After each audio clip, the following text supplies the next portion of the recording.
अगर ये आग मुल्क में ना लगी होती,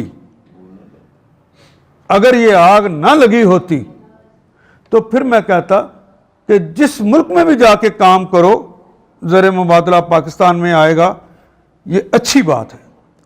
काफरों के यहाँ काम करना या उनसे तिजारत करना नबी सल्लल्लाहु अलैहि वसल्लम ने ना मना फरमाया है, ना किसी को मना करने की इजाज़त है।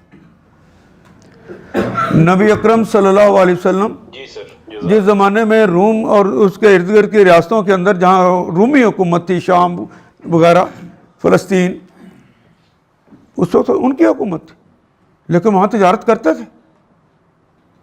दुबई के अंदर तिजारत हज़ूर सल्लल्लाहु अलैहि वसल्लम ने की है।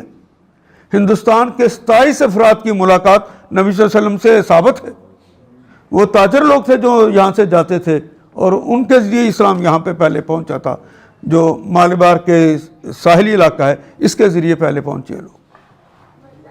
ये ठीक है, बाहर के जाके काम करना कोई गलत नहीं है, लेकिन घर में आग लगी हो तो अपना डोल जितना आप पानी को बुझाने के लिए डाल सकते हैं, वो डालने की बजाय आप खुद गर्ज नहीं होंगे तो मुल्क को कैसे छोड़ेंगे?